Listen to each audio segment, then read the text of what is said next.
Hello बच्चों, let's read this question. So this question says, in all natural process, the entropy of the universe. Okay, option A is our remains constant. Option B is always decreases. Option C is always increases. Option D is may increases or decreases. Okay, तो चलिए बच्चों अब हम इस question को start करते हैं।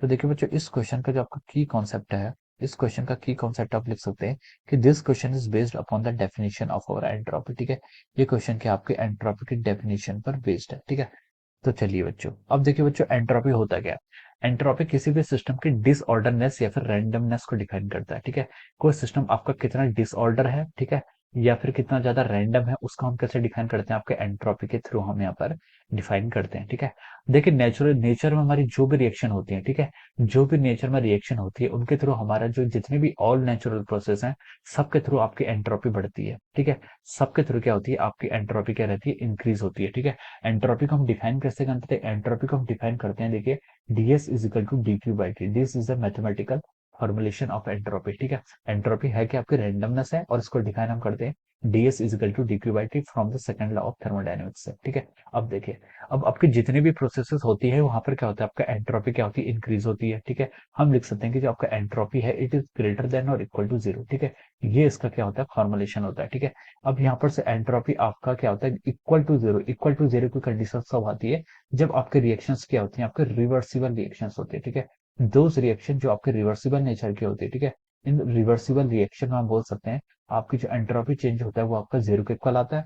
और वो रिएक्शन जो आपकी इरिवर्सिबल होते हैं, जिन हम इरिवर्सिबल और रिवर्सिबल रिएक्शन ही होता है। रिवर्सिबल रिएक्शन वो होता है जिसके हम क्या करें, जैसे हम किसी इनिशियल पॉइंट से स्टार्ट होकर यहाँ पर किसी फाइनल पॉइंट पर जा रहे हैं। ठीक है, तो हम इसी पाथ को रिट्रेस करके, ठीक है, सेम इसी पाथ को रिट्रेस करके हम उसी इनिशियल कंडीशन तक फिर से आ जाते हैं।